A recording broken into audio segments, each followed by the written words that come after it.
네, 안녕하세요. 반갑습니다. 이은경입니다. 네, 오늘 오랜만에 글씨 영상으로 찾아왔습니다. 영상 여러 가지로 나오니까 괜찮으시죠? 네.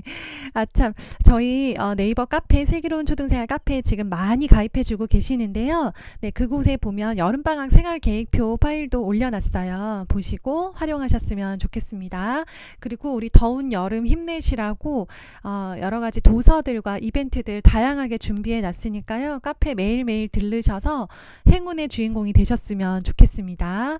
네, 오늘은 더운 여름 하루 종일 방학 때 방학인데 하루 종일 나가지도 못하고 놀러도 못 가고 집안에 콕 박혀서 공부만 해야 하는 물론 공부만 하지 않죠. 하지만 어쩌다가 공부도 하고 있는 아이를 발견했을 때 어떤 말로 격려해야 이 아이가 조금 더 공부에 흥미를 가질까? 어떤 말을 하지 않아야 아이가 덜 속상할까? 계속 하게 될까? 좀 생각해 볼게요. 먼저 OX로 생각을 해봤어요. 제가 영상으로만 말씀을 드렸더니 이걸 받아 적느라 힘드신 분들이 계시더라고요. 그래서 이렇게 보여드리고 캡처를 해 놓으셔도 괜찮겠다라는 생각이 들었습니다. 자, 먼저 해야 되는 말. 아이의 모습이 우리도 썩 탐탁한 건 아니에요. 저 잘 알고 있어요. 아이가 하는 모습을 보면은 잘할 때도 있지만 그렇지 않을 때, 그리고 열심히 할 때도 있지만 좀 더 열심히 했으면 좋겠다라고 생각되는 그런 순간들이 하루에도 몇 번씩 와요. 그쵸? 그런데 네, 그냥 무작정 힘을 빼시라는 게 아니에요. 못해도 잘한다라고 말하라는 게 아니고요. 몇 번 안 되는 그 괜찮은 순간을 놓치지 마시라는 거예요. 그걸 놓치면 어떤 거냐면 나한테 돈이 진짜 많은데 그 돈을 길에다가 잃어버리는 거라고 생각하시면 돼요. 그 정도로 아까운 거예요. 아이가 좀 해보려고 하는 그 순간, 잘 해낸 순간, 약속대로 한 순간을 놓치지 않고 네, 칭찬하는 방법 알려드릴게요. 먼저 해야 되는 말. 첫 번째, 요즘 진짜 덥죠. 물론 집안의 온도가 막 바깥처럼 35도를 넘어가진 않을 거예요. 선풍기든 에어컨이든.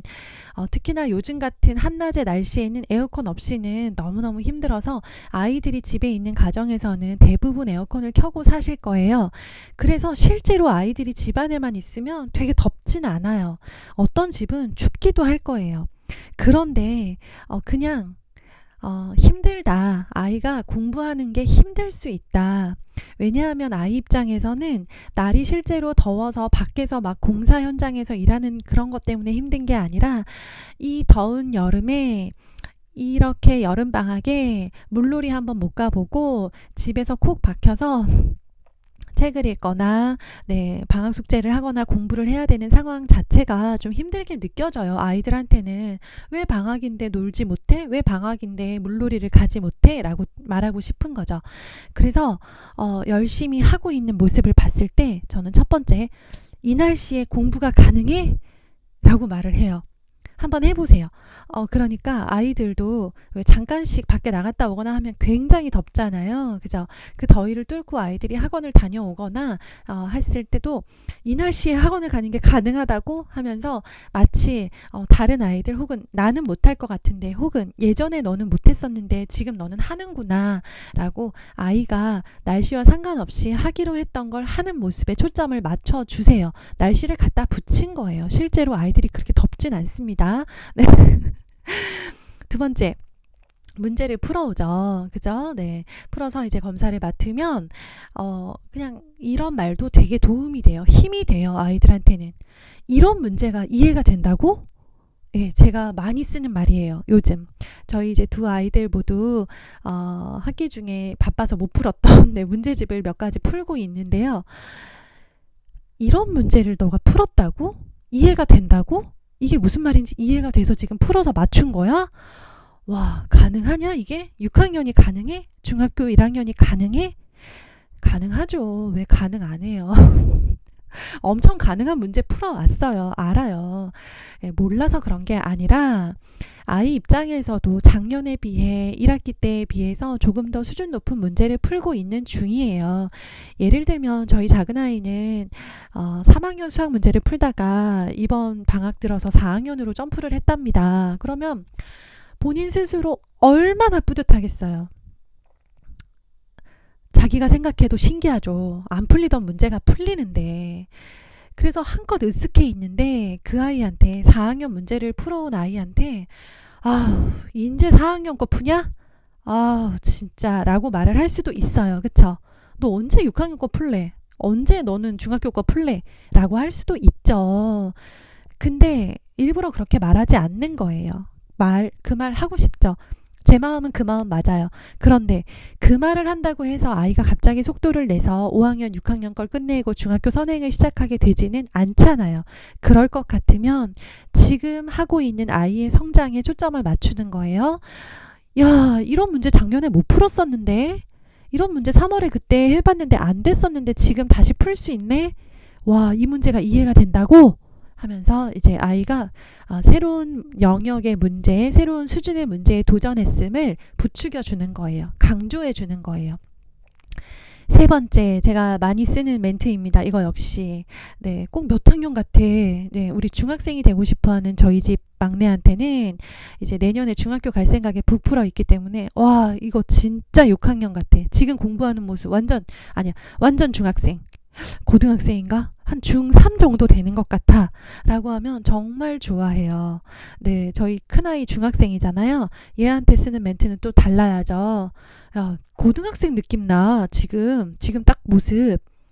지금 책가방 맨 거 완전 고등학생 같아. 어쩔 때는, 네, 대학생 같지 않아? 느낌이 약간 지금 대학생들 보고서 쓰는 것 같지 않아? 실제로 잘해서 그런 말을 하는 게 아니에요.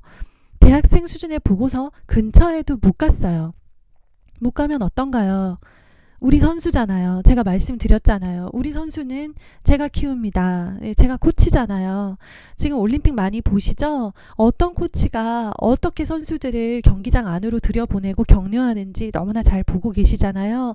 우리도 그런 존재가 되자고요. 아이의 성장에 초점을 맞추셔야 돼요. 네, 집안에서 지금 아이들 눈에 차지 않는 행동하는 거 보면서 아쉽다, 쟤 왜 저러냐라고 불평하는 걸로 지금 아이를 달라지게 할 수 없어요. 성장하는 모습, 조금이라도 긍정적인 모습을 거기에 주목을 하고 그걸 가지고 우리는 이 아이를 성장하도록 또 안내해 줘야 되는 거예요. 가장 아쉬운 피드백 멘트가 요거 세 가지입니다. 아이가 못할 때 말고 좀 잘했어요. 평소보다 잘했거나, 네, 작년보다 잘했거나, 뭐 또래에 비해서 잘할 수도 있죠. 잘하면 우리가 너무 기특하고 예쁜 마음에 어떤 말을 하냐면요. 이런 멘트들을 해요. 저도 많이 했던 멘트예요. 나도 모르게 이 말이 막 나와요. 이거 칭찬의 의미거든요. 근데 아이는 이걸 칭찬받았다고 느끼지 않는다는 게 핵심입니다. 첫 번째 멘트. 아우, 그래, 진작 좀 잘하지. 진작 잘했으면, 네, 다들 서울대 갔죠. 이제라도 잘한 게 고마운 거고 기특한 거여야 돼요. 그쵸? 그런 마음인데 말이 이렇게 나간 거예요. 진작 좀 잘하지.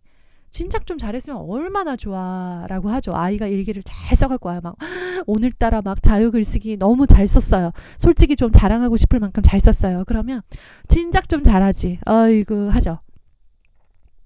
그게 우리는 귀여운 칭찬의 멘트고요. 아이 입장에서는 칭찬받지 못했다. 엄마는 여전히 아쉬워하고 불만이 많다. 나는 잘하지 못했구나 라고 생각해요. 아이의 유년기 시절에 가장 중요한 감정은 자신감인 거 아시죠? 네, 자신감에 충만해서 엄마한테 보여주려고 온 아이한테 이런 말로 귀를 꺾지 마세요. 네, 두 번째.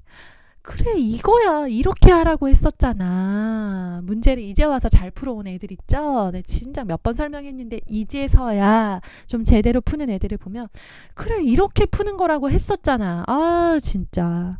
네. 1번가 붙여볼까요? 네. 이렇게 하라고 했었잖아. 아, 진작 좀 잘하지. 이렇게 되는 거죠. 네, 무슨 영어 영어 회화 가르쳐 드리는 것 같네요. 네.